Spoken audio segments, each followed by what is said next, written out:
nkhani imeneyo kuno kulibe, dziwani kuti nkhani imeneyo ndi yabodza. Takulandirani ku MTV Malawi kuchimake kwa this nkhani. inquiry by the Parliamentary Ad Hoc Committee, which is investigating the plane crash that took place in Chikangawa on 10th June 2024 and led to the loss of lives of the former Vice President, Dr. Chilima, and 8 others. You've been called to help us explain a few details, but before we go any further, I would like us to maybe make some formal introductions to the members and the secretary so you know who is here. Beginning on my far right. Thank you, Chair. Good afternoon. My name is Beatrice Mware, and I'm a Member of Parliament for Kasungu North. Thank you, Chair. Chair, I am George Jefferson Katspatike, Member of Parliament for Dowa Kasangadzi constituency, and I'm also a member of this noble committee. Good afternoon, Chair. My name is Mphatso Jones Boti. I'm a Member of Parliament for Lilongwe Mode constituency. Thank you. Good afternoon, Chair. My name is Felix Njawala, Member of Parliament, Mwanza Central constituency. Thank you. Good afternoon, Chair. Joshua Malango, Member of Parliament for the Dzagasina constituency, as well as a member of this inquiry. Good afternoon, through you, Chair. My name is Dairis Moses Mbengo, MP for Ncheuzo Zimbai constituency. Thank you. Chair, afternoon. My name is Mackenzie Palamoto Nkwazi, representing the people of Nkatabe North, and I'm a member of this ad hoc committee. Thank you. Chair, good afternoon. My name is Saveo Kafafa, Member of Parliament for the Zamayani constituency. Thank you. Afternoon, Chair. I'm Gilbert Konyongwa from Mlange North constituency. Thank you. Chair, my name is Dumisani Lindani, representing the people of Zomba Tondwe constituency and a member of this ad hoc committee. Thank you. Afternoon, Chair. My name is James Mpunga. I represent the people of Zomba City South constituency, and I'm a vice chair of this committee. Secretariat. Thank you so much, Honorable Chairperson and all honorable members of the committee. My name is Joseph Manzi. I am the Deputy Clerk of Parliament responsible for procedural services. And I am here, Chair, leading the team of the Secretariat that is supporting you on this noble task. But for purposes of the records, as we start our proceedings, I'll ask each one of my colleagues just to quickly introduce themselves. Thank you, Honorable Chair. Chairperson, my name is Longani Kabich, Chief Clerk Assistant in the Table Office.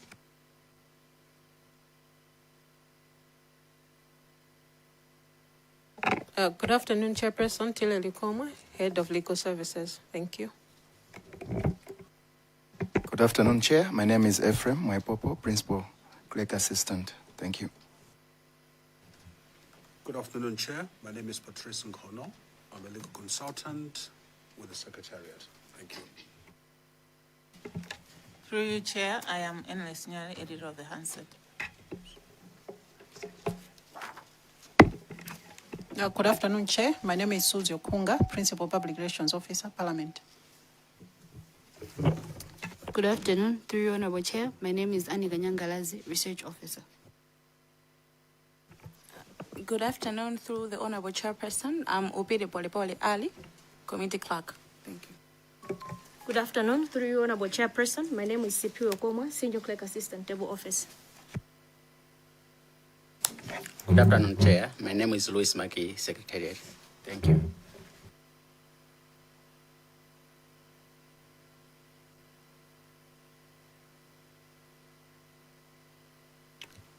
Honorable Minister, I'm Walter Nyamelando Manda, presiding as the chairman of the inquiry, a member of Parliament for Nsanje Southwest. Having made those formal introductions, just to inform you, Honorable Minister, that our session this afternoon is live on Parliament TV, on YouTube, on Facebook, and various media houses. And also would like to seek your preference in how you're going to communicate, whether you would prefer to communicate in Chichewa or English. Thank you very much, Honorable Chair. I will communicate in English. Thank you. Much obliged, Honorable Minister. Honorable Minister, you are appearing before the ad hoc committee in your capacity as the current Minister of Defense and political head of the defense sector. As Minister, you are responsible for providing policy direction, strategic oversight, and accountability for the operations and administration of the Malawi Defense Force, including the Malawi Air Force.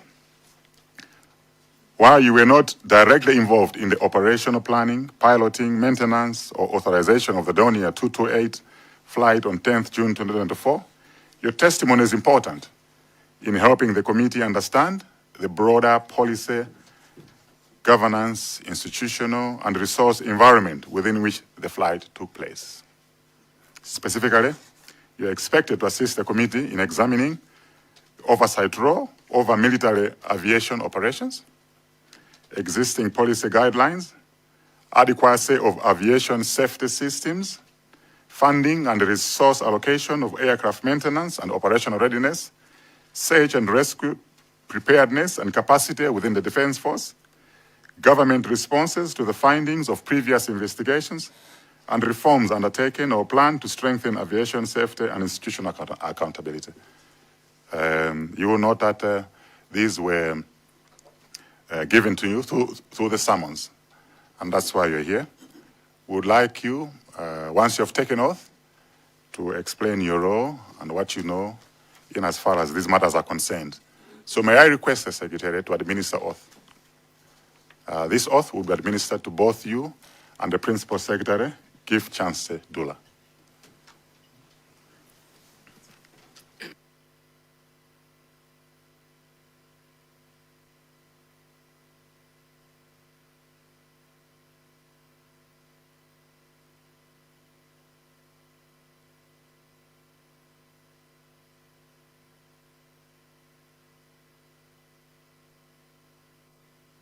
You may have PS maybe just to stand up, both of you, so that the oath is administered to both of you, one after the other.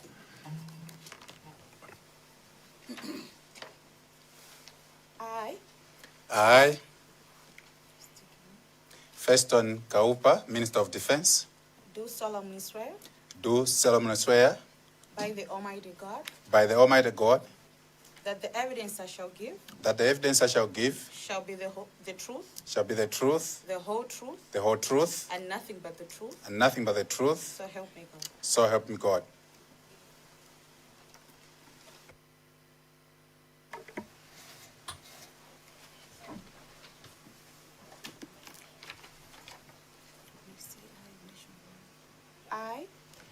I, Gift Chancellor Dula, Secretary for Defense, Do solemnly swear do solemnly swear by the Almighty God by the Almighty God that the evidence I shall give that the evidence that I shall give shall be the truth, shall be the truth, the whole truth, and nothing but the truth. nothing but the truth. So help me God. So help me God.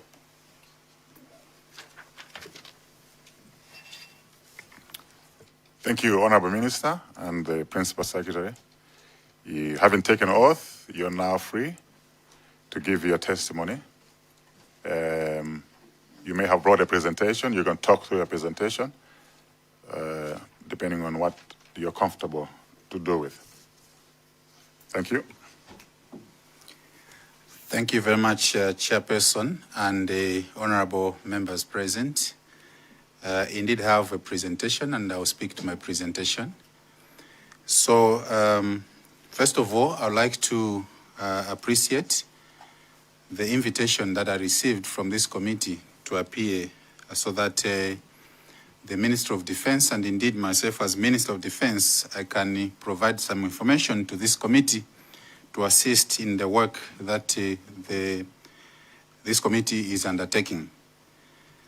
I have a presentation, copies of which have also been shared, and I'll be taking this honorable committee through the mandate of the Minister of Defense and the mandate of the Malawi Defense Force, the oversight roles and functions of the Minister of Defense over military assets vis-a-vis assets of the Malawi Defense Force, the policy frameworks that govern utilization of the military assets, authorization and accountability framework that also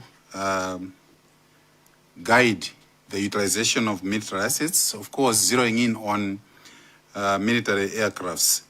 The standard operating procedures that we use at the Malawi Defense Force as well as at the Ministry of Defense. The interaction framework that is there between the civilian and military authorities, as well as the air safety and accident investigation procedures that are laid down to be followed by both the Ministry of Defense as well as the Malawi Defense Force. Honorable Chairperson and honorable members, as such, what I've just shared will form the structure of my presentation, which I believe will respond to the issues that Honorable Chairperson you just raised in your introductory remarks. To start with, the mandate of the Minister of Defense. The Minister of Defense, you may wish to know that it was established in 1993 through a presidential decree, with responsibilities, amongst others, that include formulation and implementation of defense policies, provision of strategic oversight and civilian control of the Malawi Defense Force, managing defense resources and ensuring accountability in their utilization, advising government on matters relating to national defense and security, coordinating defense-related activities with other government ministries, departments, and agencies, as well as international partners. Honorable Chairperson and members, the Ministry exercises a civilian oversight over the Malawi Defense Force, while operational command and control of military assets remain vested in the commander of the Malawi Defense Force through the established military chain of command. Allow me, Honorable Chairperson, just to take again on this one as a matter of emphasis that whilst the Ministry of Defense exists, it is important to note that the civilian oversight that the Ministry of Defense exercises over the Malawi Defense Force vis-a-vis over the military operations of the Malawi Defense Force, the operational command and control of military assets is vested in the commander of the Malawi Defense Force, otherwise called the Chief of Defense Force, through established military chain of command. The mandate of the Malawi Defense Force, on the other hand, is derived from Chapter 16 of the Constitution of the Republic of Malawi. Chapter 16 of the Constitution of the Republic of Malawi, specifically Section 159, establishes the Malawi Defense Force as the only military force constituted in Malawi and regulated in accordance with the Constitution and other related pieces of legislation. Going further, within the same Constitution, Section 160 provides the constitutional position of the Malawi Defense Force, which is to operate at all times under the direction of civil authorities in whom the Constitution vests such powers, so as to uphold the sovereignty and territorial integrity of the Republic of Malawi, to uphold and protect the constitutional order in the Republic of Malawi, provide technical expertise and resources to assist the civilian authorities in the maintenance of essential services in times of emergency, and perform such other duties outside the territory of Malawi as may be required by any treaty to which Malawi is a signatory in accordance with international prescriptions of international law. Honorable Chairperson and members, let it be known that no person or authority may direct or deploy the Malawi Defense Force to act in contravention of these constitutional provisions. No person or authority may direct or deploy the Malawi Defense Force to act in contravention of these constitutional provisions. Section 161 of the Constitution of Malawi provides the responsibilities of the Malawi Defense Force, with the ultimate responsibility of the Malawi Defense Force vesting in the President of this Republic as Commander-in-Chief. The command of the Malawi Defense Force vests in the Commander of the Malawi Defense Force, which in short we just say the CDF. And this is provided for in Section 11 of the Defense Force Act. The Commander of the Defense Force, or the Chief of the Defense Force, is appointed by the President, but is accountable to the Minister of Defense in the day-to-day management of the Malawi Defense Force. This is in accordance with Section 161, subsection 2, and subsection 3 of the Constitution of Malawi. Powers of the President, as vested in the Constitution, are exercised on the recommendations of the Defense Council that is established under the Defense Force Act, Act number 24 of 2023. Honorable Chairperson and members, the Defense Force Act provides for the function operations of the Malawi Defense Force. The Malawi Defense Force, as you rightly pointed out, Honorable Chairperson, consists of 4 services, namely the Army, Air Force, Maritime Force, or otherwise called the Navy, and the National Service. This is again in accordance with Section 4, subsection 1 of the Defense Force Act. The Defense Council that is established is responsible for the superintendents, where in this case superintendents we are talking about supervision, control, and management, and also administration of the Malawi Defense Force. This is in accordance with Section 5, subsection 1 of the Defense Force Act. Section 5, subsection 2 of the same Act provides that the Defense Council shall consist of the Minister of Defense as the chairperson, the High Command of the Malawi Defense Force, and the High Command of the Malawi Defense Force includes the Commander, the Deputy Commander, and the Chief of Staff, and the Secretary to the President and Cabinet, otherwise called the Chief Secretary to the Government, the Solicitor General, Service Commanders, the 4 services that I mentioned. That's the Commander of the Army, Commander of the Navy, Commander of the Malawi National Service, and Commander of the Air Force. They also form part of the Defense Council. And also the Chief of Legal Services in the Malawi Defense Force, as well as the Principal Secretary of the Ministry of Defense as Secretary of the Defense Council. The Defense Council, Honorable Chairperson and members, has powers to determine the operational use of the Malawi Defense Force, appoint and remove senior officers and other members of the Malawi Defense Force. This is in accordance to Sections 161, subsection 4 of the Constitution, as well as whilst powers that are exercised under this Constitution, they are exercised under the scrutiny of the Defense and Security Committee of the National Assembly. The defense, as a matter of fact, the Constitution under Section 162 establishes this committee. The Defense Force Act, Section 6, outlines further the responsibilities of the Defense Council, which include formulation and monitoring of the implementation of the National Defense Policy, reviewing and receiving and acting on reports submitted to the Council by the Minister of Defense, as well as the Chief of Defense Force, advising and making recommendations to the Commander-in-Chief vis-à-vis the President on any matters relating to or affecting the Malawi Defense Force, overseeing the deployment and operations of the Malawi Defense Force in accordance with the Defense Force Act as well as the Constitution, making rules and regulations for the Malawi Defense Force, and indeed carrying out another responsibilities that would be considered relevant for the operations of the Malawi Defense Force.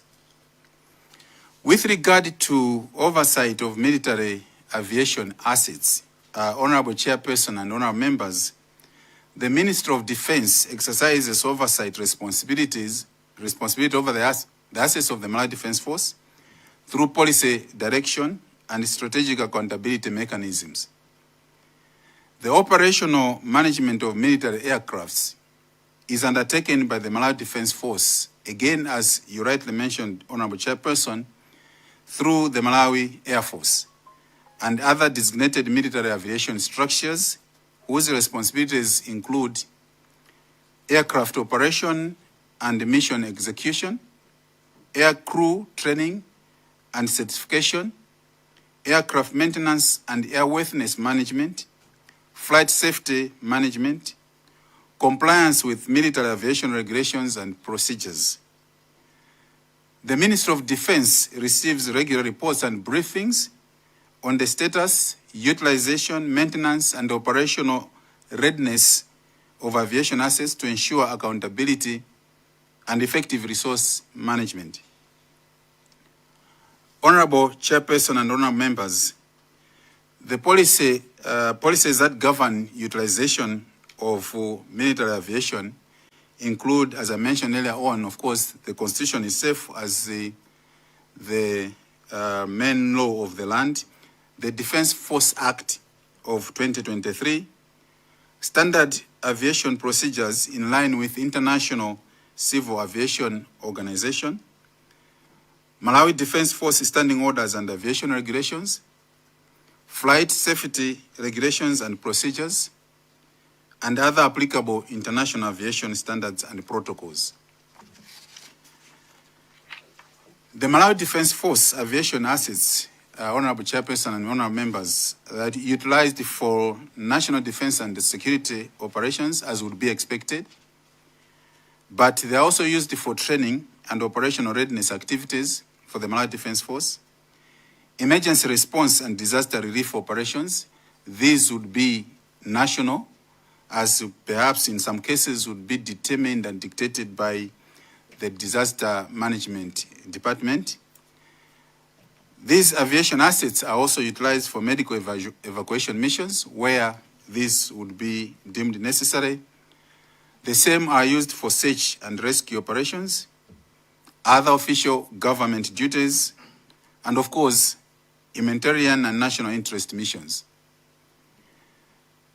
Honorable Chairperson and honorable members, all flights are required to be properly authorized, planned, documented, and conducted in accordance with applicable operational and safety procedures. When we are talking about all these that I mentioned, like national defense, training, emergency response, medical evacuation, search and rescue, all these are supposed to be undertaken after being properly authorized, planned, documented, and of course conducted in accordance with applicable operational and safety procedures. Honorable Chairperson and honorable members, with regard to authorization and accountability framework, usage of the Malawi Defense Force assets, particularly aircrafts, follows an established chain of authorization, or indeed chain of command. Depending on the nature of the mission or the activity, approval may be granted by designated military authorities. That's the chain of command. And the accountability framework includes mission authorization procedures, flight planning and risk assessment, air crew qualification requirements, aircraft management certification, post-flight reporting mechanisms, accident and incident reporting procedures. These measures are intended to promote safety, accountability, and operational effectiveness. Honorable Chairperson and members, the standard operating procedures for hiring Malawi Defense Force assets include formal request that is submitted to the Malawi Defense Force by the entity or institution that would be requiring these services, government, ministry, department or agency, or indeed a corporate organization. It can also be an individual. And such kind of request would indicate the purpose of the trip, the flight, justification for requiring military air transport and not any other transport, proposed itinerary, and the passengers that are expected to be on this trip. The Malawi Defense Force Commander commands designated military authorities to execute the request based on availability of the asset and also the national need or the need that has been indicated in the request. The assets of the Malawi Defense Force can also be used for other commercial purposes. And in this case, the same requisitioning is supposed to happen. And where these are to be used for commercial purposes, then it is expected that a pro forma invoice or an invoice will be issued and the payment has got to be made for such kind of commercial purposes. The Malawi Defense Force has deployed some of its assets in carrying or delivering fertilizers, for example, delivering of examinations, public examinations administered by the Malawi National Examinations Board. And these usually would be cases and situations of delivering these items in very hard to reach areas because the Malawi Defense Force has got types of assets that would go to very hard to reach areas, be it vehicles as well as the aircrafts. The interaction of the Malawi Defense Force as well as the interaction of the Ministry of Defense with the the civilian as well as military authorities, Honorable Chairperson and Honorable members, the Malawi Defense Force in this kind of arrangement serves as the principal interface between government and the Malawi Defense Force on defense matters. So the interaction between civilian and military authorities in aviation matters hinges on policy, coordination, emergency response, and state missions.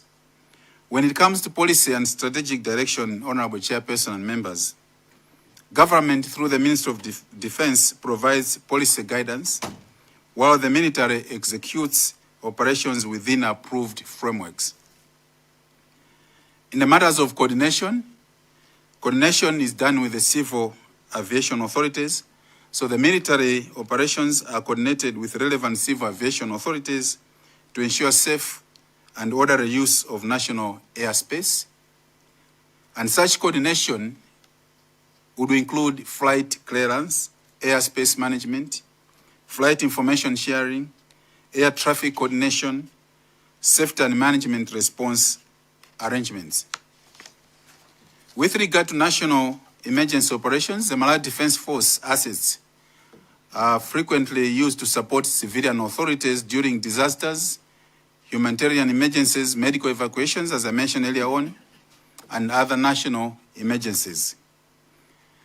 VIP and state missions, the Malawi Defense Force assets are also utilized for official state functions and transport of government officials when duly authorized following the chain of command of the Malawi Defense Force and established structures as per the procedures.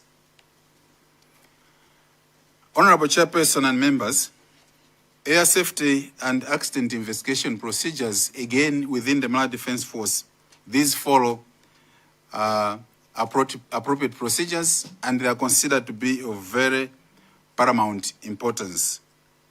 So in the event of an aircraft accident or serious incident, established procedures require that immediate reporting has got to be done through the military chain of command.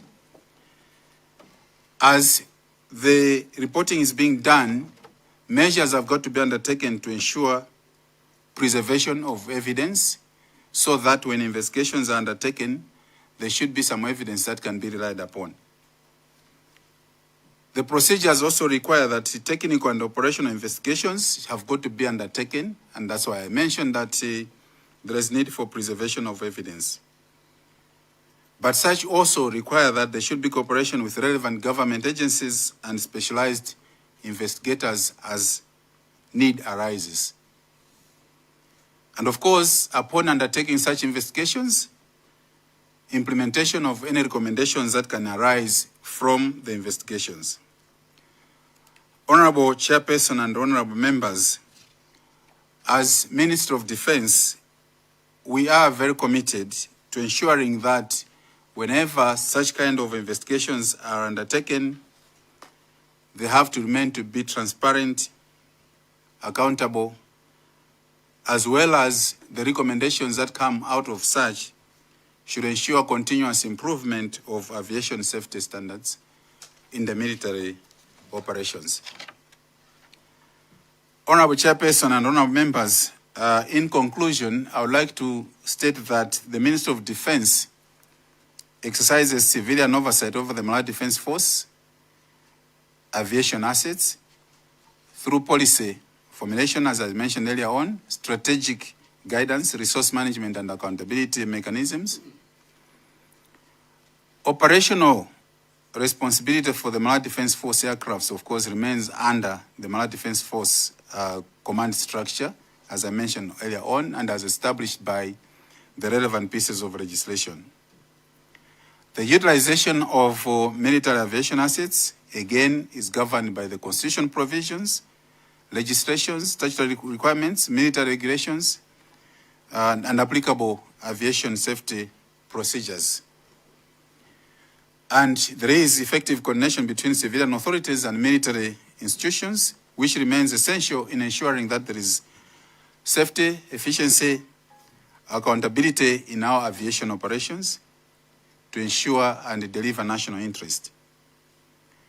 Honorable Chairperson and honorable members, again, I wish to reiterate that the Ministry of Defense is committed to cooperating with this ad hoc committee in ensuring that the investigations and the inquiry that you undertaken, as Minister of Defense, we are available to provide any additional information that may assist this committee to discharge its mandate. I thank you very much, Honorable Chairperson and honorable members, for your kind attention. Honorable Minister, we appreciate the time and effort made to prepare this presentation. Well presented. Members may have follow-up questions. Maybe they want to seek clarifications. I'll open the floor to members to engage with you. Starting with Zomba Tondwe, Dedza Mayani later. Thank you so much, Chair. And thank you, Honourable Minister of Defence, for an elaborate presentation. Just points of clarification. You mentioned that on operational matters, the Chief of the Defence Force reports to the Ministry of Defence. I'm asking that because earlier on we got information that the Army Command, the Chief of the Defence Force, reports to some specific officers. So I wanted you to confirm that the Chief of the Defence Force reports to the Minister of Defence through the Secretary of Defence and not the Minister of Defence. It's, I want you to confirm if it's through the Secretary and not the Minister. And two, I wanted you to also confirm, just a moment. Yeah, so you said the Secretary of the Minister of Defence is also a Secretary of the Defence Council. I'm sure it's to safeguard the interests of the operation aspect so that he gets, the Ministry gets direct information in the Defence Council. That's my assumption. Maybe just confirm that for now. I can't see my other question, Chair. I may come back later. I had 3 questions, but I think I'm just seeing one. So my request is to ask the Honourable Minister if he can confirm that the reporting lines from the commander of the Malawi Defence Force is through the Secretary of Defense and not the minister. Thank you. There's Mayani. Chair, thank you very much for giving an opportunity to people of the Zamayani to ask him, the minister. Chair, would you please allow me to engage the minister on a few questions? Yes, how many questions have you got? About 4, Chair. About 4, okay. Yeah. So after your questions, then I'll ask the minister to respond before taking more questions. Okay. Thank you very much, Chair, for your guidance. Minister of Defense, I really appreciate your presentation. And I just wanted also to declare that as members of the public or as a civilian, we were beneficiaries of the civilian or public activities that are offered by the Malawi Defense Force during the last season of delivery of the fertilizer, the subsidized fertilizer.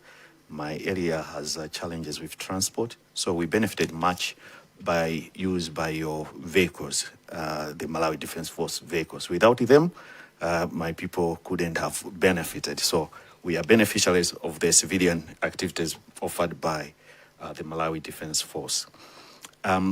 Just to concur a bit with Zomba Tondwe, Chair, I just wanted to clearly understand the reporting lines or the way you are structured. Especially, I would like if you can draw a structure, placing in your narrative, in your reply, placing where the PS is, the MDF commander is, and then you connect with the minister and also the commander-in-chief. Chair, I'm emphasizing on the point by Zomba Tondwe because if that line is not clear, then we might be finding ourselves in that. So this one, don't reply because you replied together with the Zomba Tondwe. But where I wanted us to engage, Honorable Minister, in your presentation, you have emphasized a lot on policies. And the previous presenter, the former Principal Secretary of the Ministry of Defense, highlighted that there is a draft policy, that's the defense policy. I would like you to confirm to this report, to this committee, if there is a defense policy which needs revision, or if there is no defense policy in operation currently. Because you have referred so much to policies, and I wanted you to confirm if the previous submission by the former Principal Secretary, which he said the defense policy is in a draft form, and I wanted you to confirm if indeed you are operating without a defense policy. That's my first one in our engagement. Thank you, Chair. I would like to get that, then I'll follow up with the other questions. Minister, you may take those questions. Thank you very much, Honorable Chairperson, and I would like to thank Honorable Member from Zomba Tondwe and also Honorable Member from the Zamayani for the questions. From Honorable Member from Zomba Tondwe, the operational matters regarding day-to-day operations. I think I did allude to the fact that for the day-to-day management of the Malawi Defense Force, the commander, or rather the chief of the Defense Force, is accountable to the Minister of Defense. So, Honorable Chairperson, I would like the committee to understand that as provided for in the Constitution, Section 161, which clearly stipulates that the commander or the chief of the Defense Force is accountable to the Minister of Defense in the day-to-day management of the Malawi Defense Force. It's already provided for in the Constitution. Now, when we are talking about accountability, Honorable Chairperson, accountability can happen in so many other ways. But when we're talking about accountability, what it means is for anything that happens within the Malawi Defense Force, the chief of the Defense Force is answerable to the Minister of Defense, if I'm to use a different word.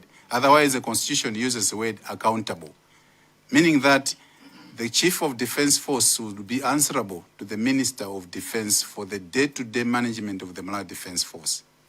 Now, when we are talking about the day-to-day management of the Malawi Defense Force, reporting, I think there could be an event or an issue that has happened at the Malawi Defense Force. Perhaps the minister is not in the office. That does not preclude the Chief of Defense Force to reach out to the Secretary for Defense. He can reach out to the Secretary for Defense to report on matters that have happened within the Malawi Defense Force. But that does not constitute being accountable. So what it means is the Chief of Defense Force is, as stipulated by the Constitution, accountable to the Minister of Defense for the day-to-day management of the Malawi Defense Force. So if I'm to relate that to the question from Dezamayan, again, if I'm to draw a structure with the Commander-in-Chief of the Malawi Defense Force, as I mentioned earlier on, that again, according to the Constitution, Section 161 again, ultimate responsibility of the Malawi Defense Force vests with the Commander-in-Chief. And I think, as the name suggests, the President is the Commander-in-Chief, meaning anything that happens again in the military, in the Malawi Defense Force, including the Minister of Defense, just like all the other structures of government, being the Commander-in-Chief, the President holds ultimate responsibility of the Malawi Defense Force. So if I was to draw a line as regards to how the reporting structures are happening within the Malawi Defense Force, and in relation to the Minister of Defense, again, the Constitution provides those reporting lines very, very clearly, and is supported by the Defense Force Act, particularly with the establishment of the Defense Council, which is another structure within which the Malawi Defense Force, as well as the Minister of Defense, reports to the Commander-in-Chief, because all resolutions of the Defense Council are reported back to the Commander-in-Chief vis-a-vis the President, meaning that the President is always apprised of what is going on within the Ministry of Defense as well as within the Malawi Defense Force through the Defense Council. So, Honorable Chairperson and members, the Defense Council would be equated to any ordinary board of directors for any organization. That's what I would simply relate it to say this is as good as a board of directors. But ours is a Defense Council. So the Commander-in-Chief is appraised of what goes on within the Malawi Defense Force, as well as within the Ministry of Defense, through, again, the Defense Council, as the ultimate decision-making body of the Ministry of Defense, together with the Malawi Defense Force. And related to that, the question that came, the Secretary for Defense, yes, I can confirm that the Secretary for Defense, again, in accordance with the Defense Force Act, is indeed a member of the Defense Council. And the Secretary for Defense sits in the Defense Council as the Secretary of the Defense Council. And myself, as Minister of Defense, I sit in the Council as Chairperson of the Defense Council. The other observations from the Zamayani, we appreciate also your acknowledgement of the work that the Malawi Defense Force did in delivering fertilizers in your constituency, just like we did in other constituencies as well. Thank you very much for that acknowledgement.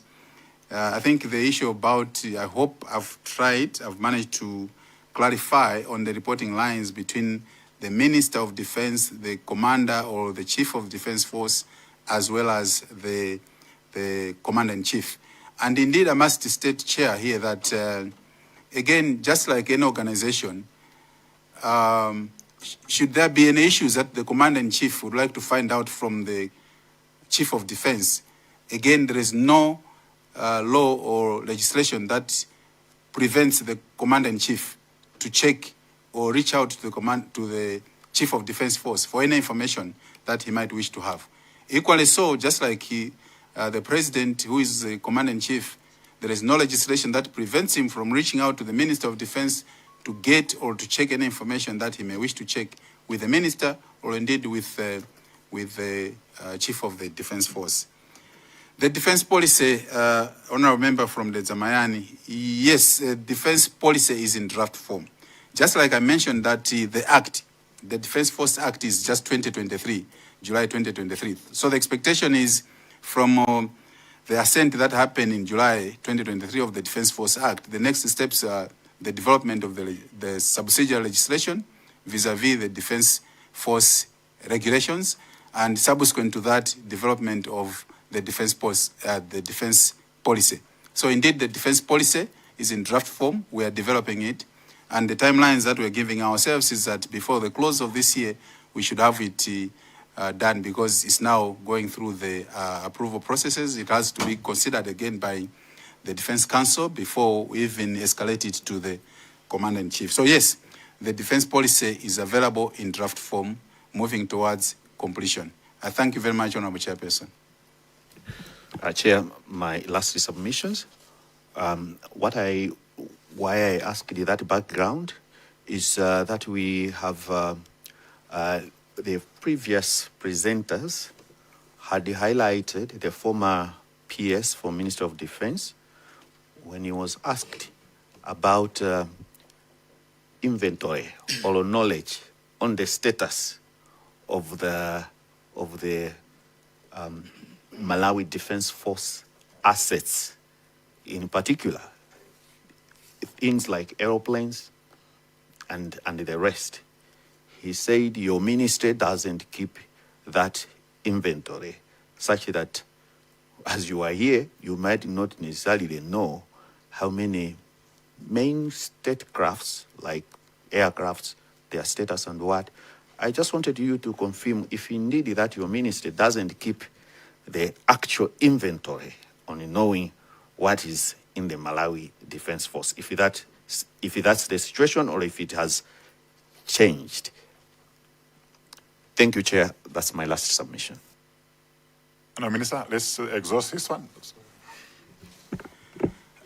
Honorable Chairperson, without reflecting on what the former PS said, I wouldn't want to answer on his behalf, but answering on my own behalf as Minister of Defense, just like I mentioned with the structures that I mentioned, particularly with reference to the Defense Council, being a structure within which we receive reports of what is happening within the four service units of the Defense Force. I already mentioned that the Defense Council includes the service commanders, Air Force, Army, Navy, as well as the Malawi National Service.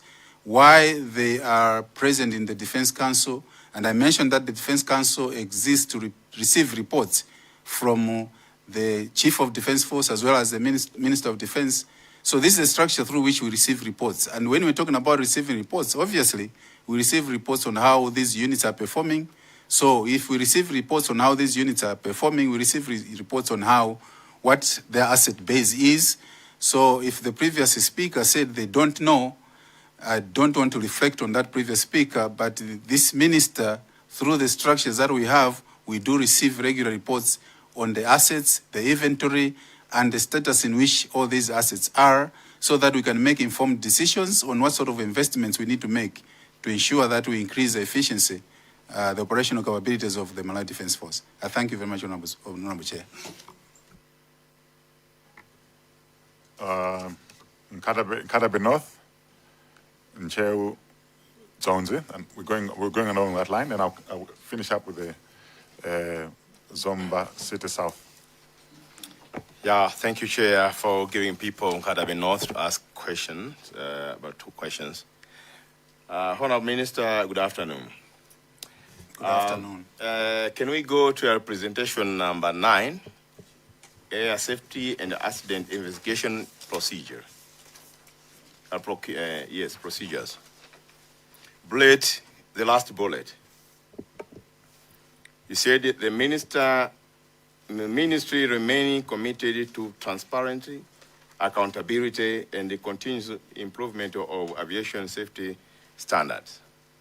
My question comes now that last time here we had to have a chance to interact with the Ministry of Justice.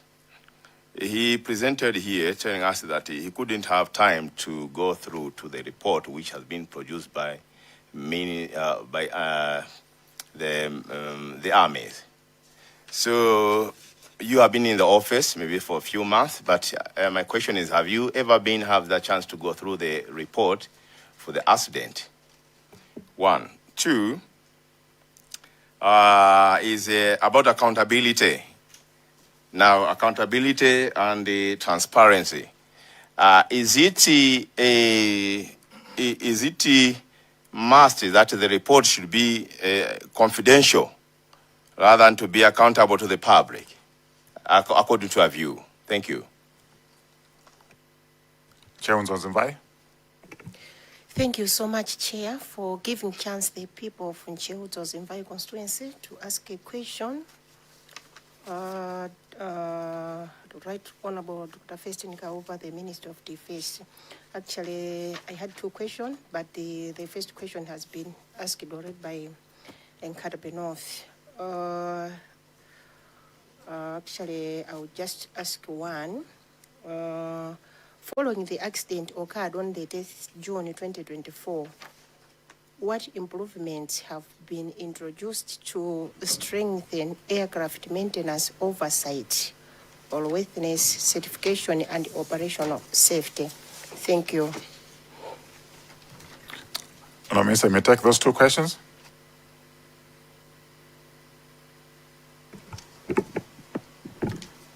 Thank you very much, Chairperson and honourable members, and I wish to thank Nkatabe North for the questions. Access to the report. I take it that this is the report of the Malawi Defence Force or the report of the inquiry? The report of?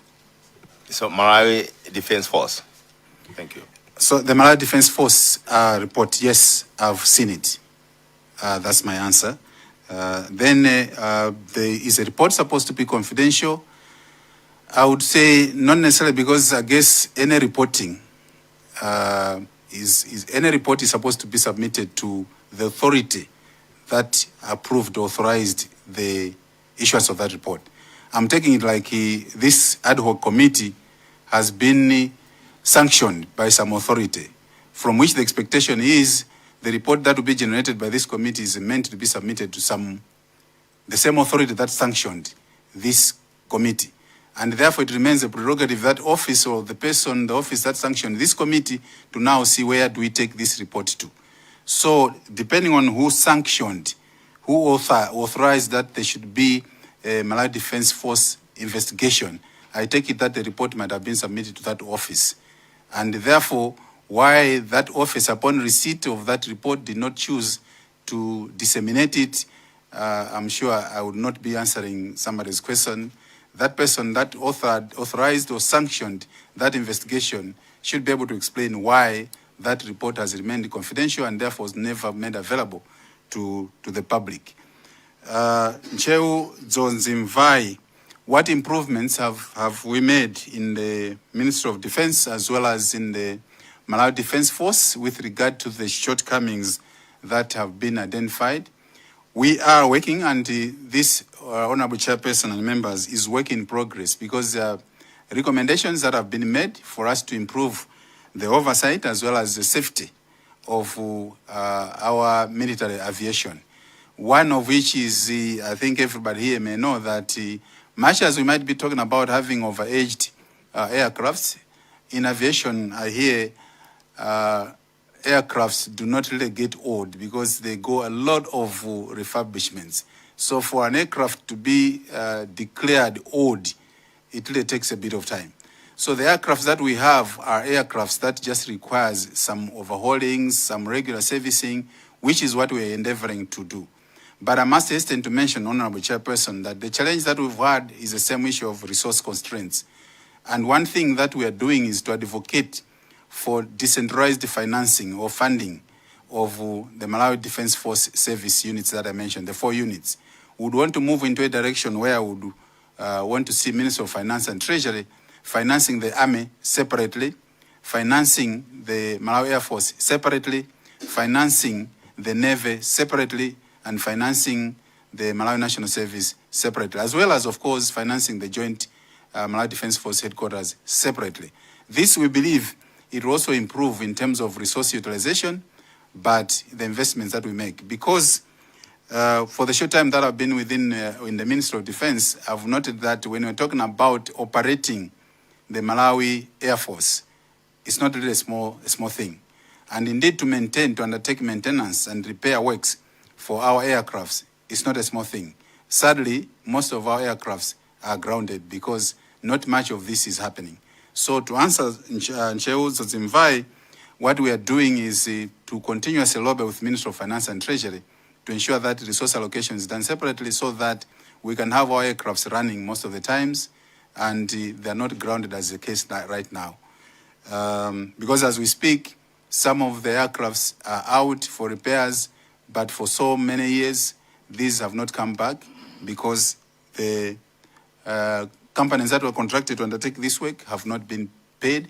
And this, of course, Honorable Chairperson and members, is not only for the aircrafts, but generally for the Malawi Defense Force. Let it be put on record that the Malawi Defense Force is heavily underfinanced. And if we're to talk about some of our shortcomings, I think we might not be doing justice to national security. I would rather stop here. With your permission, Chairperson, I thank you. There's a Casina, and then we go to Mwanza Central.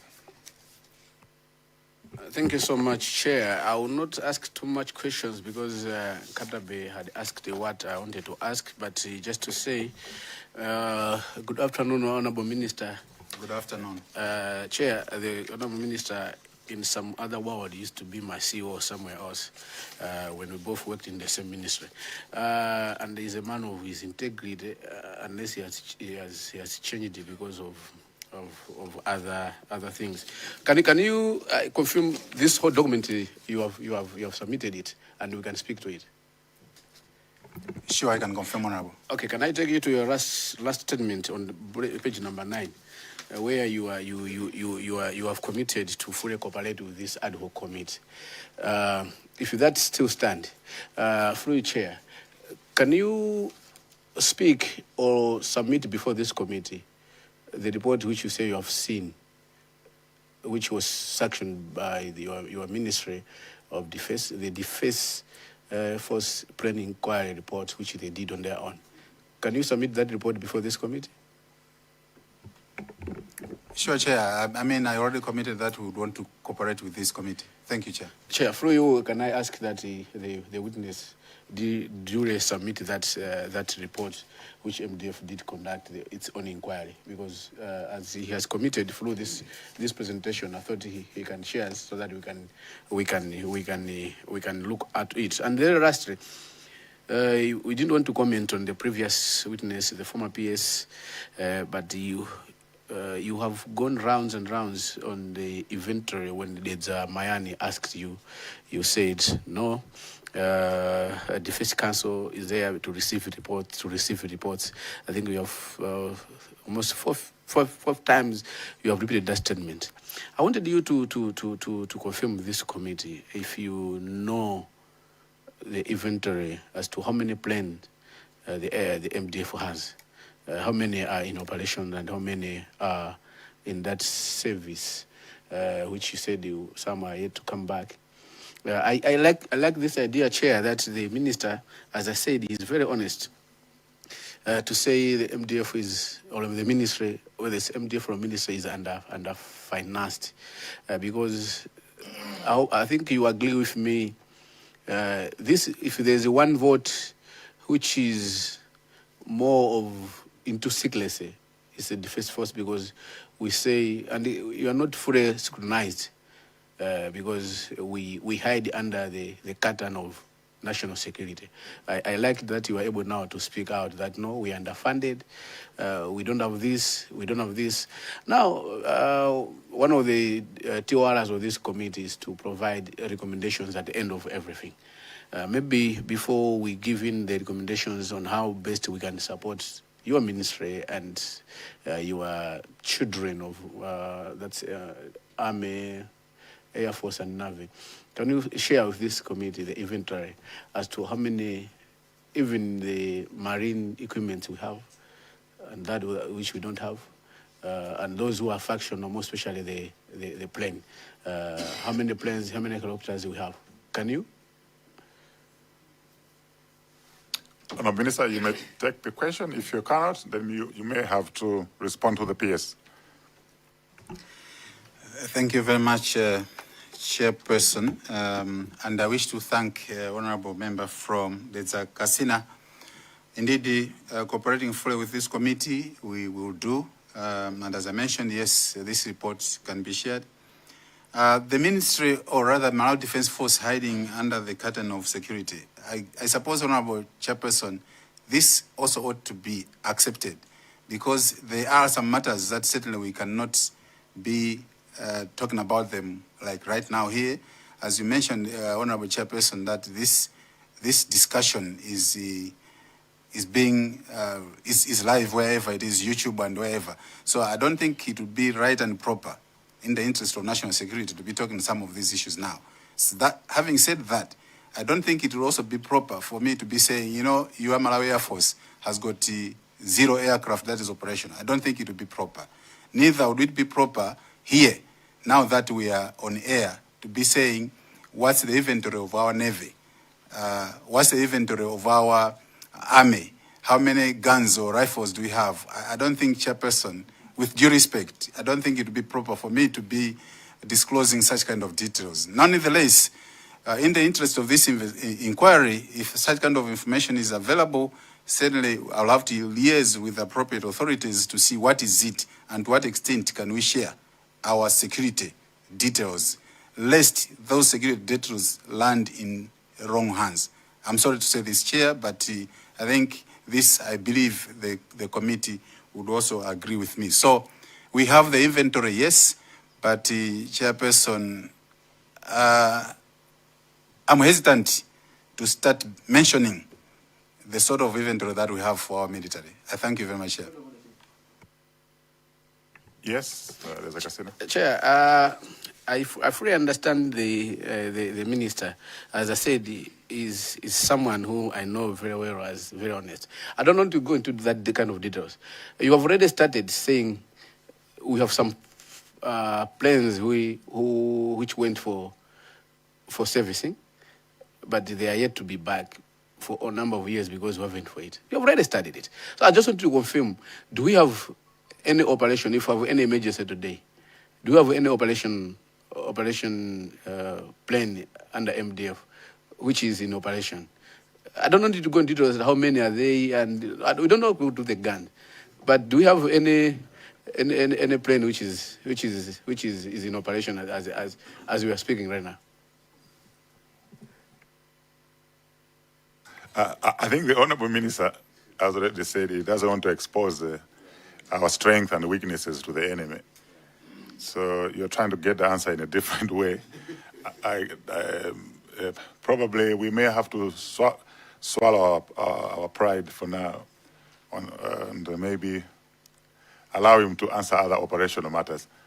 But where our strength and weaknesses are concerned, he's very reluctant, and probably we should understand why. You asked him a very difficult question, but a very sensitive one. Chair, much obliged. I will withdraw it and let my Honourable Minister to proceed. I think you can engage him offline. That's fine. That's fine. Okay. Mwanza Central. Thank you very much, Chair. Honourable Minister, just to also inform you that there are 2 reports that were done by MDF, and we have 1 report with us. It was submitted, but 1 is remaining. So I think the committee is talking about that other report. So probably when you're submitting the reports, to avoid you submitting what we already accessed, maybe you can provide us with 2 reports. Or maybe you check with the chair which one was presented to us, that probably, whatever you have should be a different report to the one that was submitted. Honourable Minister, I have several questions for you. I don't know whether, Chair, I should ask one question at a time or I should engage the Honorable Minister. How should I proceed? You can take 3 now. All right. Yeah. Okay, so I'll take 3. I'll ask 3 questions. Number 1, I want to know, Honorable Minister, where there is an accident of an MDF asset, what is your role as a minister? Number 2, in your office, did you find any documents, not the reports, but documents regarding the accident that happened? And if you found documents, what are those documents? Number 3, you are, in your submission, you are saying there is a chain of reporting, which is general. But I want to find out where there is an accident, what is the chain of reporting? Who reports what to who? Maybe let me stop there for now, Chair. I have 3 more remaining. Lilongumude?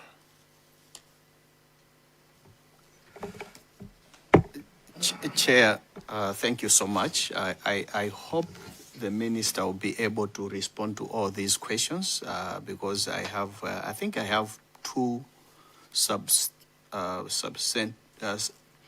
substantial questions. But, Honorable Minister, the Ministry of Defense was established in 1993, and the key role or mandate is on formulation and implementation of defense policies. And you have mentioned that the defense policy is in a draft form.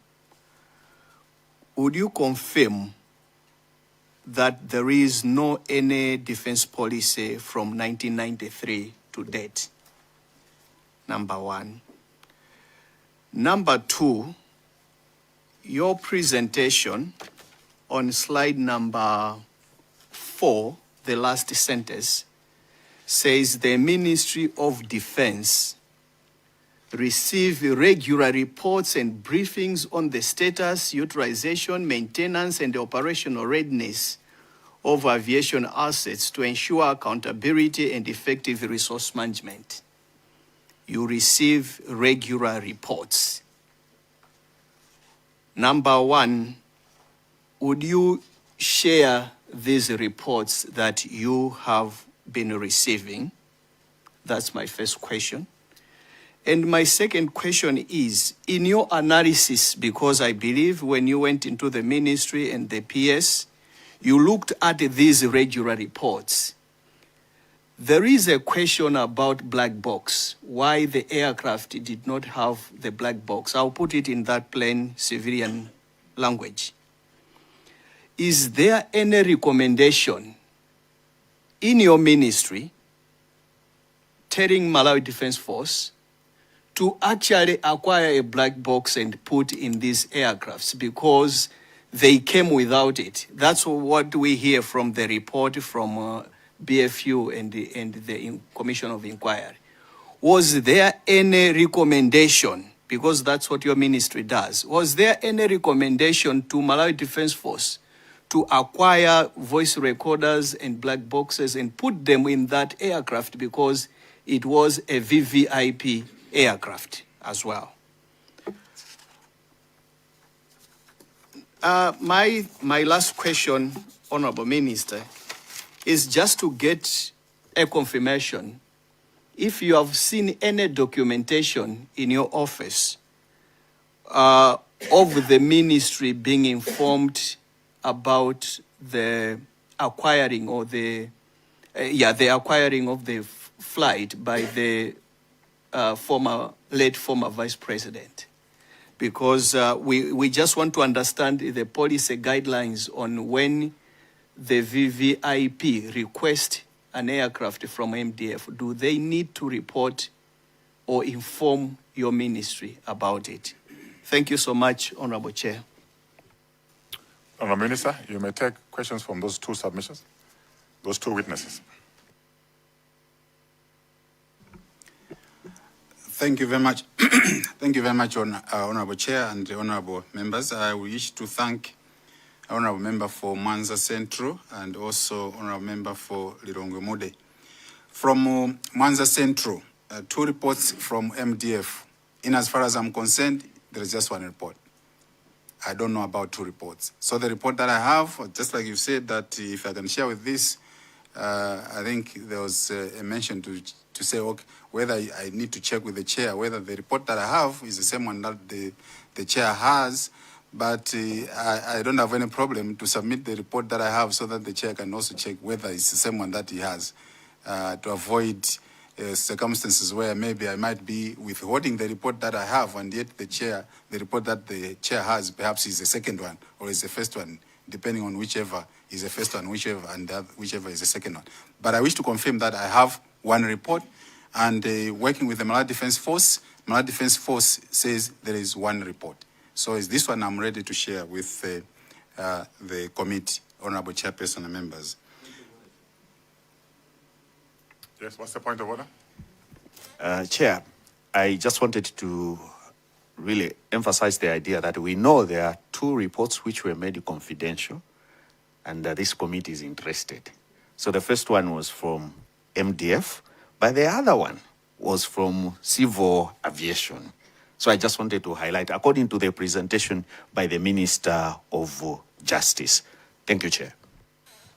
So the report from Civil Aviation does not fall under the purview. That will be pursued separately. But I'm aware about the background where Mwanza Central is coming from. There is an allegation that there was a report that was issued within a week after the plane crashed. Okay, it was a very brief report. That's an allegation. Okay, that brief report was never circulated. So apart from the actual detailed report that we have, that Parliament was served with, we have a full dossier that we have been served with. It hasn't been made available to the members for security reasons. Okay, but Parliament has that full dossier, that full comprehensive report. But I think he's making a reference. He's trying to clarify. There was a preliminary report. There is a preliminary report that was provided to Parliament, and that report was made available to some members. And members were asked, if you wanted to access the report, you can come to Parliament. They would make it available. That was made very clear. So those that had time would come to Parliament, read it, and make it, and then they would acquaint themselves with that particular official report. So that's where Mwanza Central is coming from. Yeah, just to clarify that misunderstanding. Yeah. Thank you very much, Chair. I appreciate it for that clarification. But let me just go back and say that indeed I have 1 report, and I'm more than ready to share that report with this committee. The second one was the role of the minister in the event of an accident. Honorable Chairperson and honorable members, if I may take you back to slide on the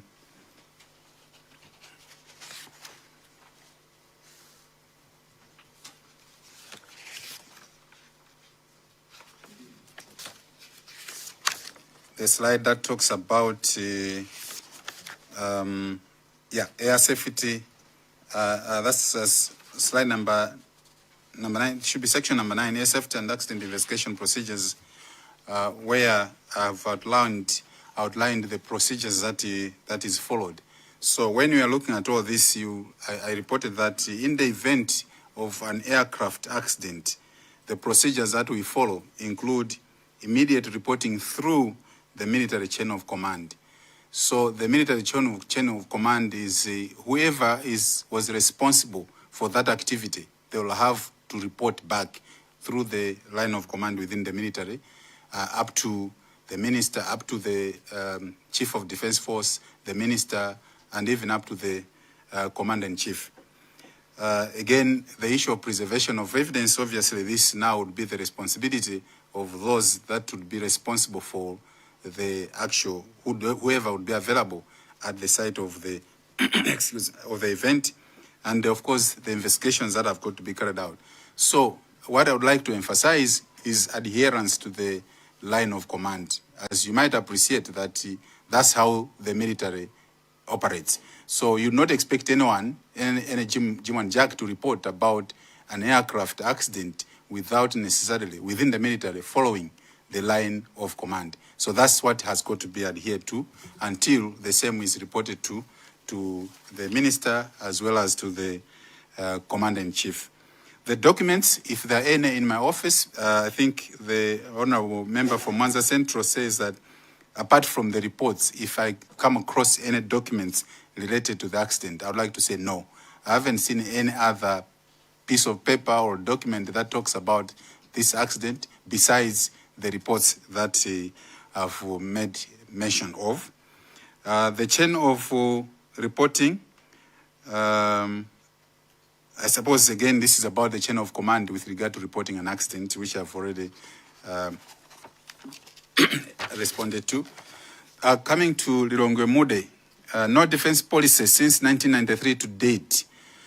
Perhaps I'll take that with a caveat that I did mention that I'll start with the Defense Force Act, and not necessarily with the establishment of the Ministry of Defense, because the defense policy that we are talking about is hinging on the Defense Act, and the Defense Act hinges more on the Malawi Defense Force. And I did mention that the Defense Force Act is that of 2023. So I will not be talking about absence of a defense policy since 1993, which is the establishment year for the Ministry of Defense.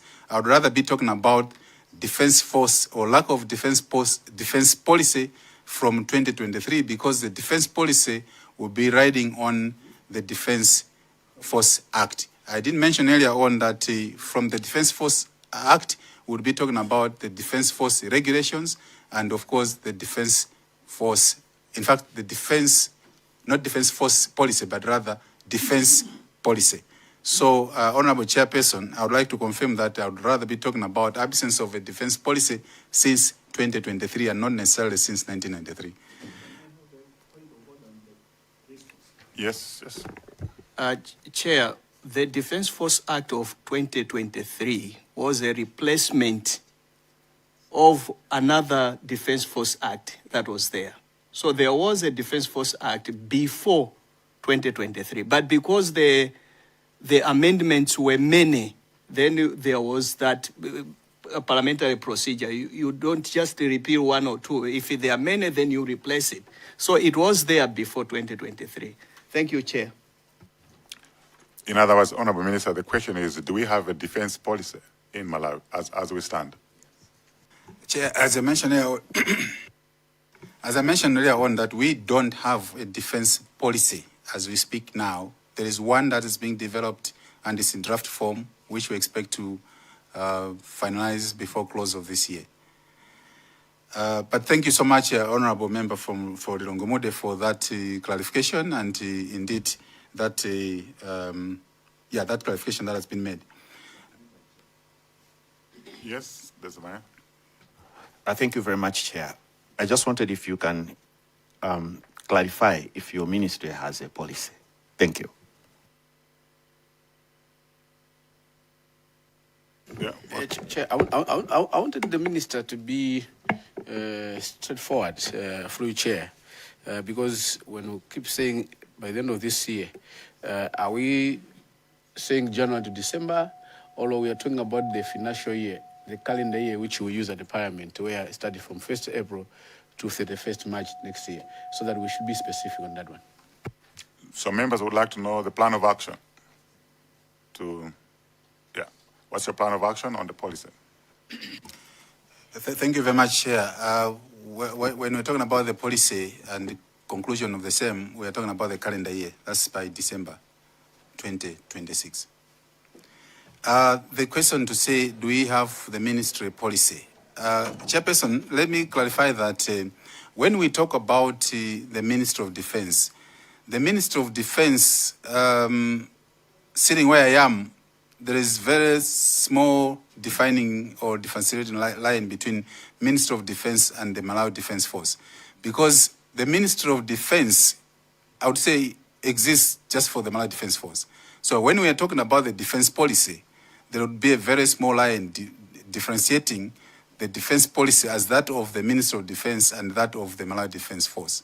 Because unlike other ministries, for the Minister of Defense, we deal with the Malawi Defense Force only. So when we'll be developing, as we're developing this policy, we are developing a policy that will be working for both the Minister of Defense as well as the Malawi Defense Force. Because this is a national defense policy, so to speak. And I must also say, Chair, having this, that the members of this committee may wish to know that besides the defense policy, we are also talking about the national security policy, which exists. So the national security policy is different from the national defense policy, because the national security policy now talks about all the different securities that you can imagine: food security, health, environment, and everything else, inclusive of the national security. So we have a policy, national security. What we are talking about here is the defense policy. The black box, with your permission, Chair, if I can go back to Lilongomude, the black box. Any recommendation to acquire the black box? Yes, Chair, recommendation. I think everybody agrees that with the 10 June 2024 accident, there are so many lessons that we have learned as a country, sadly, acquiring these lessons through an accident. Because I suppose just as the committee might have established that, as Lilongomuda said, this committee has learned that the aircraft never had a black box for some particular reasons, but it has been noted that it is very important to have black box for obvious reasons. I'm also aware, Chairperson, Honorable Chairperson and members, that when we are talking about black boxes and military aircrafts, particularly state aircrafts, there are also some conventions that do not make the black box being available in such kind of aircrafts. I think we're talking about Chicago Convention on civil aviation that do not make the black box be mandatory on state aircrafts. However, with what happened, and of course also considering, because the black boxes don't come at a small price, they also come at a small price. So it would be important going forward to consider having these black boxes even in the state aircrafts, even in the military aircrafts. I know Lilongomude for his previous life, that he knows the reasons why the state aircrafts don't have a black box. There are some specific reasons. Again, with your under-agency chair, and I hope even Lilongomude will permit me not to get into those details, but I think the lessons that we've learned through this accident, it would be very, very necessary to consider having black boxes in the military aircrafts for obvious reasons. Confirmation of any documents on acquiring on how the aircraft was acquired by the late Vice President. I would like to confirm, Honorable Chairperson, that I haven't seen any document that indicates how the Vice President acquired usage of this aircraft. Let me stop there, Honorable Chairperson. Thank you very much. Dowa Kasangazi, and then Kasungu North. We probably will wind up with Mulanje North. Thank you very much, Chair. Zomba, sorry, and then I have Zomba City South. Thank you very much, Chair, for giving the people of Dowa Kasangazi a chance to ask some questions. I have two questions for the Honorable Minister. The first question is on the fact that we are told that whenever the Vice President would like to acquire an aircraft from the military, the President of the Republic as Commander-in-Chief has to approve. I would like to know, Honorable Minister, if you are aware of this requirement and if the Ministry of Defense is involved in that process. That's the first question.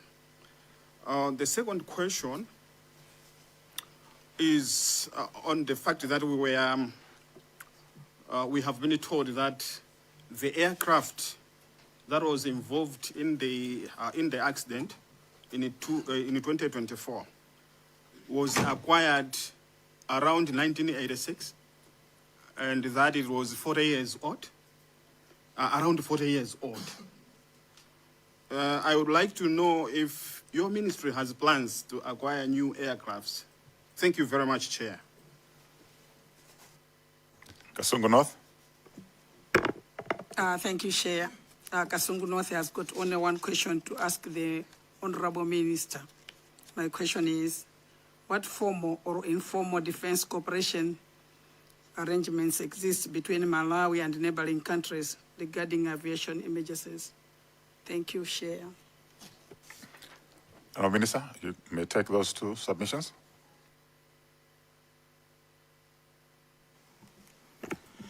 Thank you very much, Honourable Chairperson and Honourable members. Honourable member for the Kasangazi is saying that I suppose we are informed is this committee, or is this committee is informed that the VP, when the VP would want to hire an aircraft, would need approval from the President, who is the Commander-in-Chief.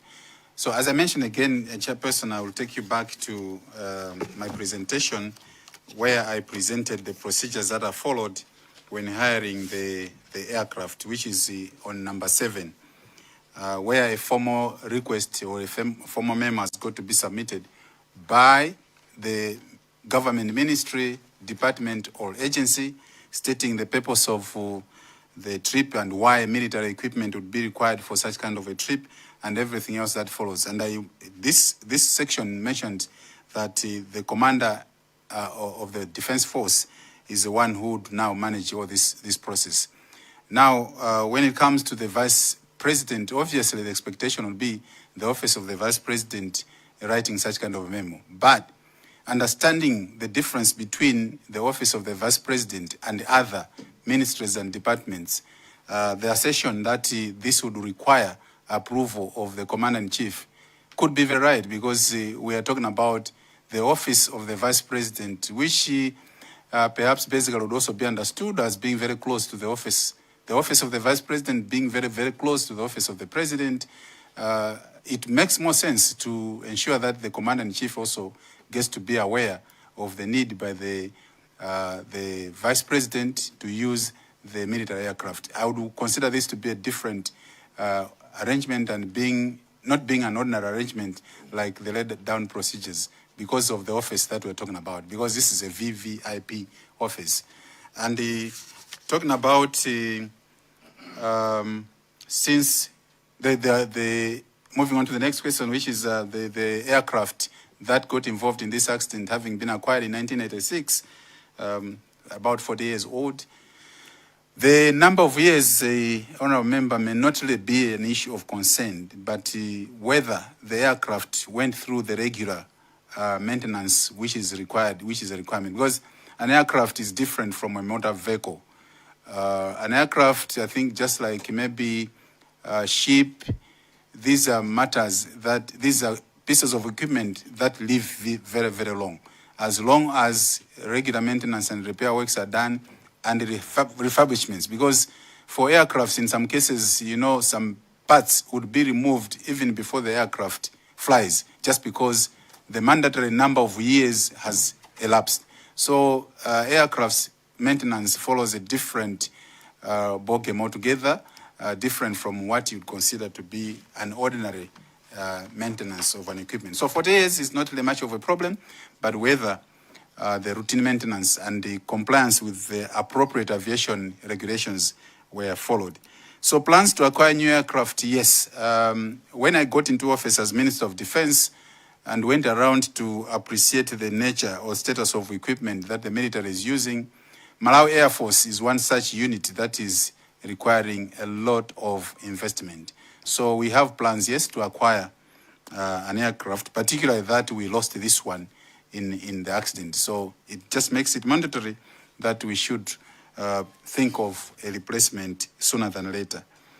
Honorable Chairperson, from Kasungu North, formal cooperation, aviation cooperation with other partners, yes, we have such kind of cooperation, and not only in aviation or Air Force specifically, but we have different and several military cooperation with other nations within Africa and even beyond Africa. Thank you very much, Chairperson.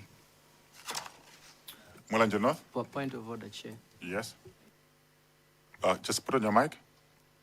Yeah, you remember when I asked 3 questions, I said I have a few remaining. So I don't know, maybe after Mulanje. Yeah, I will recognize it. I just want to give a chance to others that haven't spoken. Then I'll come to you. Mulanje North? Thank you, Chair. Honorable Minister, from the presentation, I think on the, is it slide number 9? Air safety and accident investigation procedures. There is a very beautiful, layout on the procedures that are supposed to be followed. But my question is with respect to the accident of 10th June 2024, where these followed, you having perused the reports that were before you in your office. Just one example is on the preservation of evidence.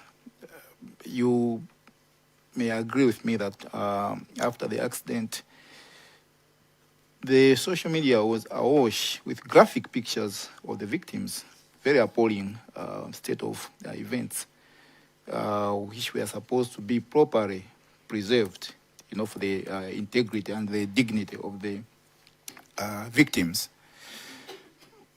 Another quick example is that the plane that was involved in the Actedonia, it was taken from Tungwa. It's now at the Air Force Base in Zomba. And it is not in the manner in which it was. It is actually shredded. It is now in pieces. It's in pieces, just to use the simple explanation. So I just wanted to know whether these procedures were adhered to following the accident. Thank you. Honourable Minister, maybe we just take another question from Zomba City South, so we can manage time, and then I'll come to Mwanza. Chairperson, it might not be one question. Being a vice chair, I think I'm privileged to have more than one question. Honourable Minister, I have several. I will start with your last response. You said there are plans to procure new planes.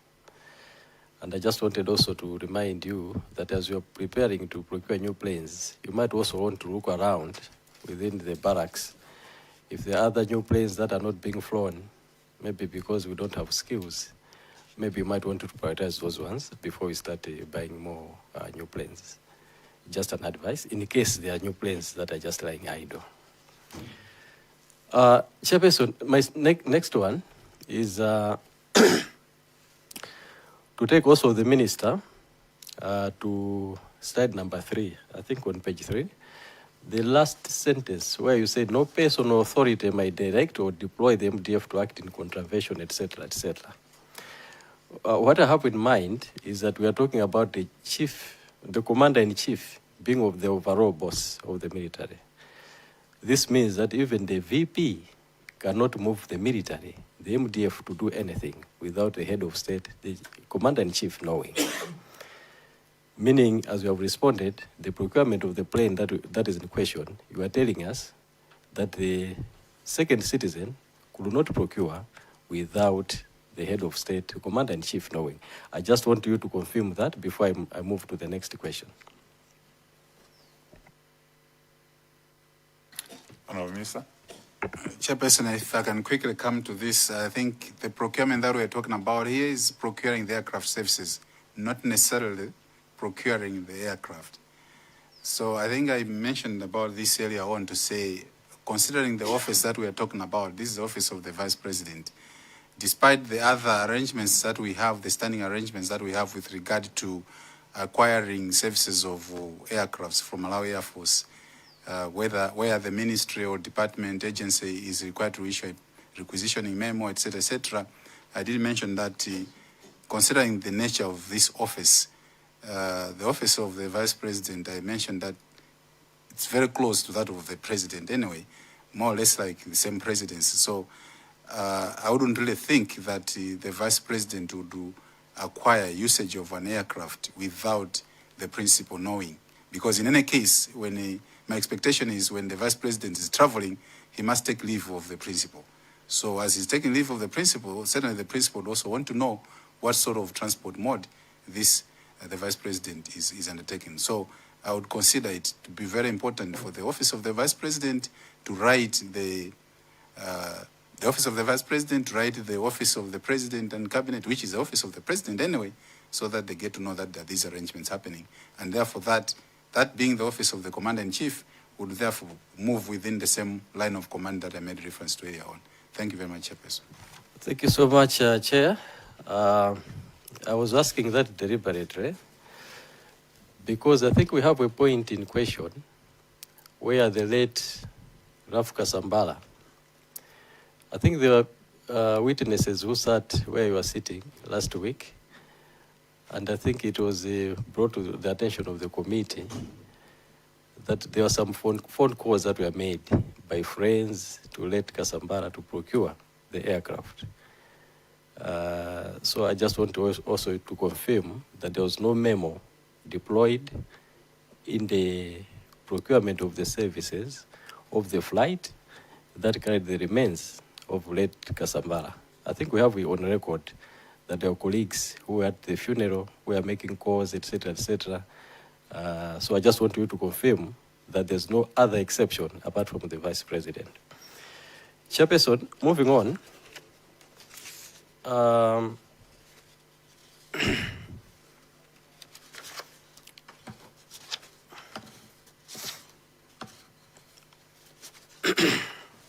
Chair, the last question would be related to what Mwanza Central was asked regarding the, I think it's Mulanje North, regarding the wreckage. You might want to respond clearly to say, within the preservation of evidence, your ministry has done the needful to make sure that that wreckage can also be inspected in case we want to go back there to make sure that we have evidence. Because what we saw in Zomba, as the Honorable Mulanje North has said, I think most of us were left unsatisfied because these are pieces of the wreckage. I don't think that was the preservation of evidence, but we might want to confirm if that wreckage can still be used in case of we want to use it as evidence. Chair, submit. So you might answer this question, which will also answer the question of Mulanje North at the same time. Thank you very much, Chairperson and honorable members. I wish to thank honorable member for Mulanje North on the rules that are supposed to be followed, and of course with the specific reference to the donia, whether preservation of evidence was adhered to. Chairperson and members, as you may agree with me, when you're talking about preservation, obviously there's also a time limit to which you can preserve this. So in this specific example, when you're talking about this accident happening in Nkata Bay, June 10, 2024, and today, 22nd of June 2026, whether when we're talking about preservation of evidence, this aircraft should have been in Tunga till today. Perhaps, Chair, that may not necessarily be attainable. However, the evidence that is there at Zomba Air Base, you might have seen that perhaps it's not in the original form that it could have been whilst it was at Tunga, but you might have found it if you've been there. I've been there myself. It had to be, some pieces had to be cut in different ways so that they could transport the wreckage. But at least the wreckage is there as part of the evidence, but certainly the wreckage is not at its original site where the accident happened, but the wreckage is there. And the wreckage is there as part of preservation of evidence. Because if somebody wants to see if at all there was indeed a plane crash, they can go to Zomba and see the remains of the plane crash. But they will not be at the site where the actual accident happened, because practically it would also have been difficult to preserve this evidence at the site where this accident happened in terms of provision of security and other attendant requirements. So yes, we are still adhering to this, particularly in as far as preservation of evidence is concerned, because the wreckage is there. We haven't destroyed it. It's there. It might just be that it's not in its original form as and when the accident happened.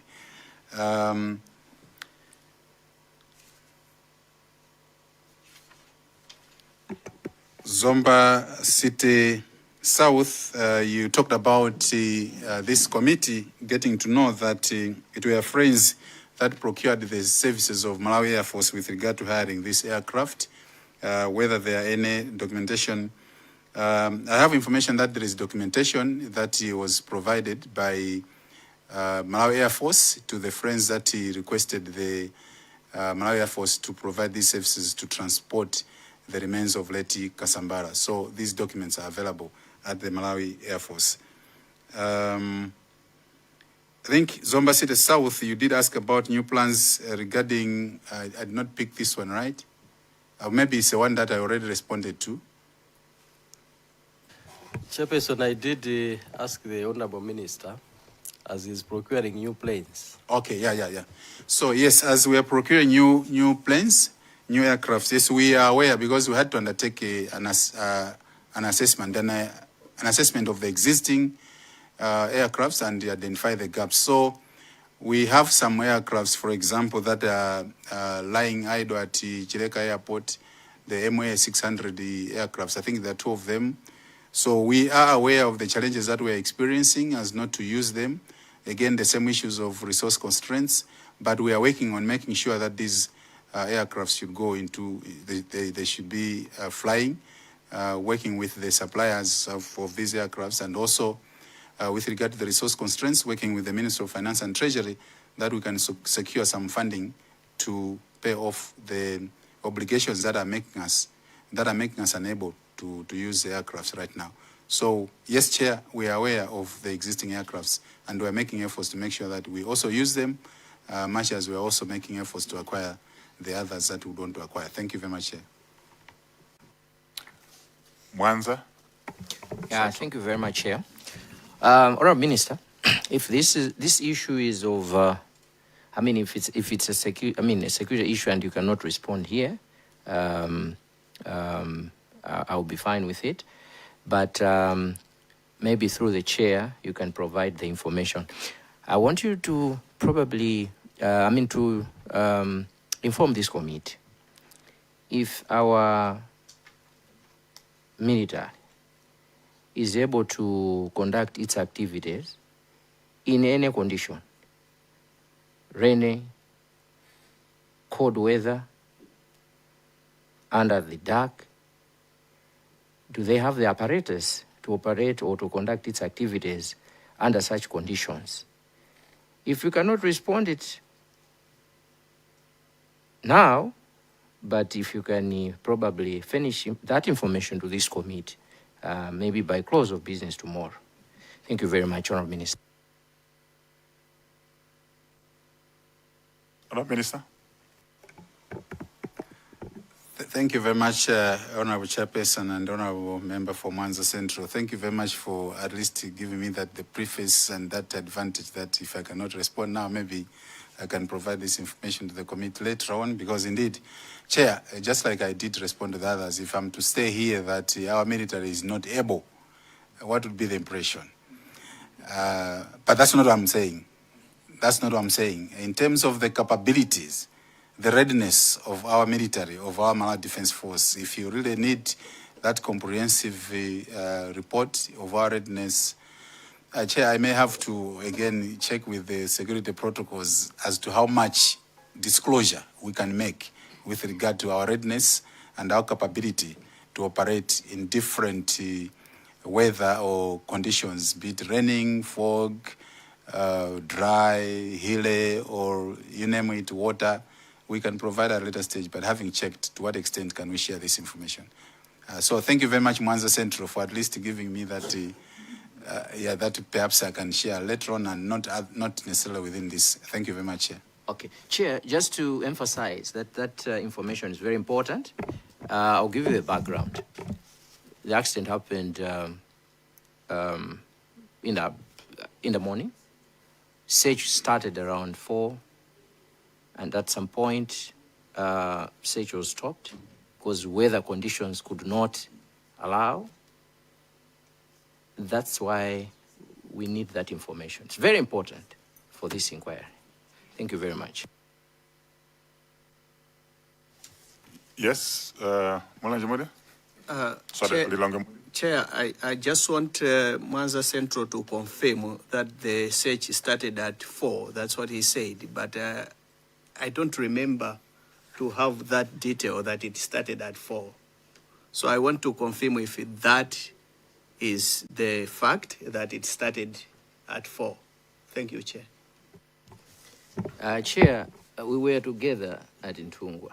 This information I'm providing to the Honorable Minister is what the police told us at Ntungwa. I may not be exact on the time, but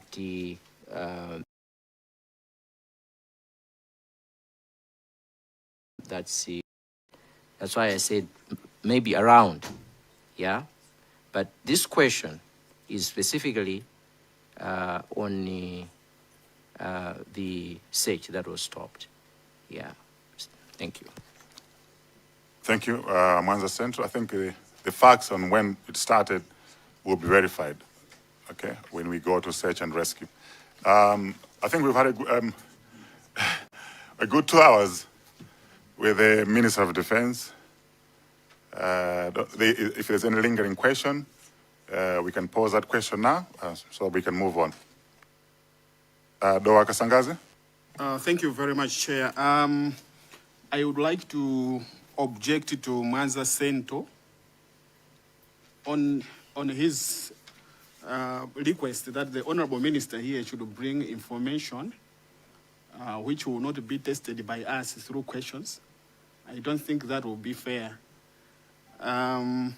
If the Honorable Minister here brings information which will not be tested via questions, then this committee will be prejudiced.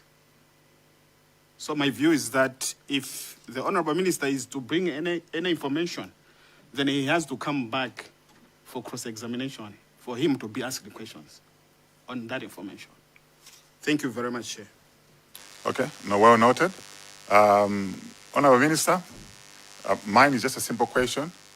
You stated about the Defense Council meeting regularly. I don't know how regularly do they meet?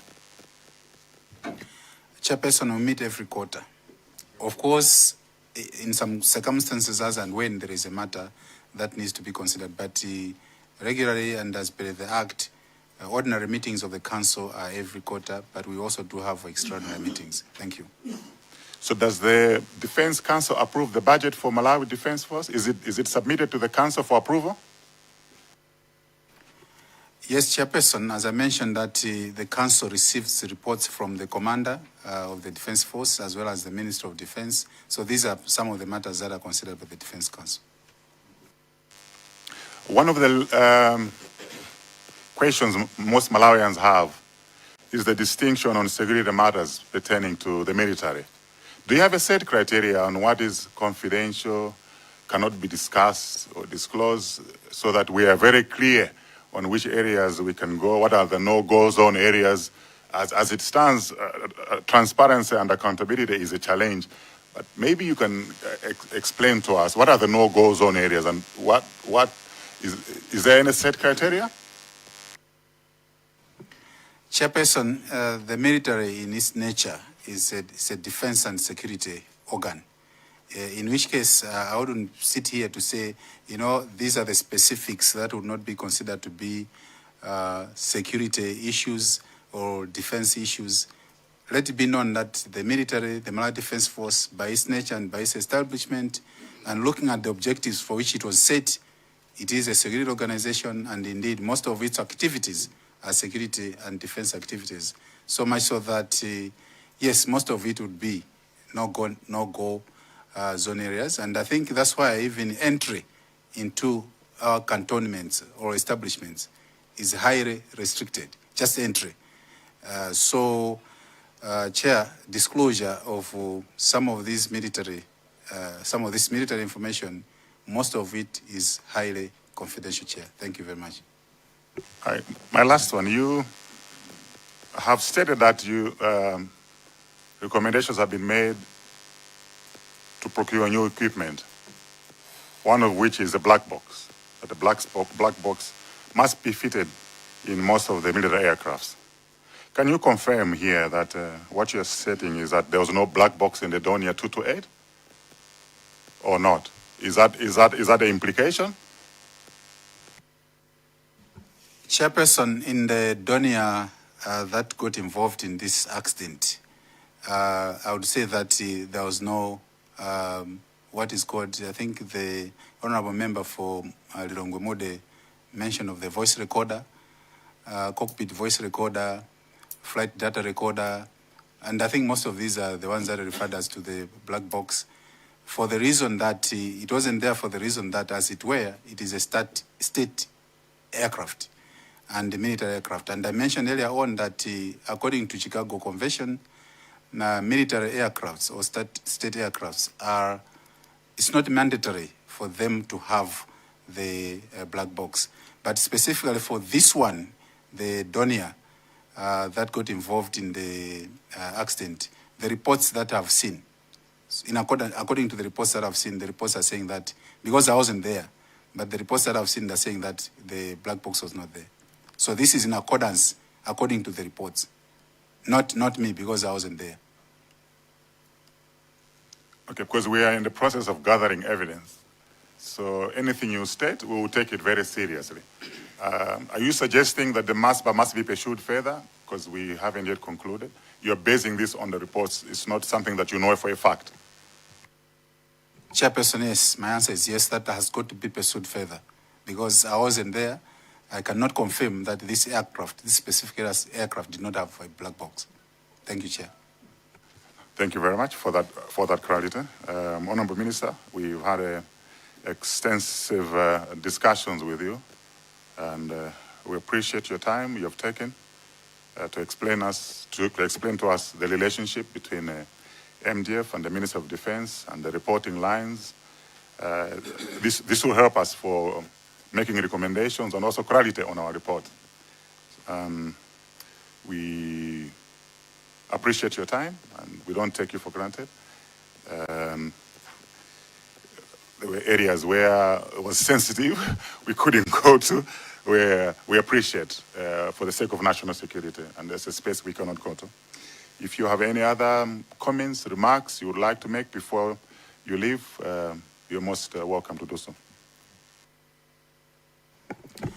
Honorable Chairperson and honorable members of this ad hoc committee, I wish to reiterate my gratitude for inviting me to appear before this committee and provide information that we could provide as a Minister of Defense, as well as part of it as a Malawi Defense Force. I'm aware that you'll be meeting the Malawi Defense Force later on, particularly the CDF, the Chief of Defense Force. I wish to reiterate and put it on a record that the issue of the black box is not an issue that I can confirm that it was not there or it was there because I was not there. What we are talking about here is I'm saying it would be very important to be having this piece of equipment even in state aircrafts, although the Chicago Convention says it might not be mandatory. But I think it would be very important for us to be considering, particularly when we think and consider that we are using these aircrafts, for example, for disaster responses, for search and rescue. So to undertake such kind of functionality would certainly require such kind of pieces of equipment in such kind of equipment that we use. Otherwise, on behalf of the Ministry of Defense, my colleagues that are here, allow me, Chairperson, to thank my team members for putting all this together to allow me to appear before this committee with this information that we've provided. We remain available beyond this time that we are leaving this room, should you require more information from the Ministry of Defense as well as from the Malawi Defense Force. I wish you all the best as you continue to undertake this noble course. I'm aware that it's not an easy job, but let God guide. Thank you very much. Thank you, Honorable Minister and the Principal Secretary. You may take leave now. Osaiwala kupanga subscribe ku channel ya AMTV Malawi. Osaiwala kupanga subscribe ku channel ya AMTV Malawi. Osaiwala kupanga subscribe ku channel ya AMTV Malawi. Osaiwala kupanga subscribe ku channel ya AMTV Malawi. Osaiwala kupanga subscribe ku channel ya AMTV Malawi. Osaiwala kupanga subscribe ku channel ya AMTV Malawi. Osaiwala kupanga subscribe ku channel ya AMTV Malawi. Osaiwala kupanga subscribe ku channel ya AMTV Malawi. Osaiwala kupanga subscribe ku channel ya AMTV Malawi. Osaiwala kupanga subscribe ku channel ya AMTV Malawi. Osaiwala kupanga subscribe ku channel ya AMTV Malawi.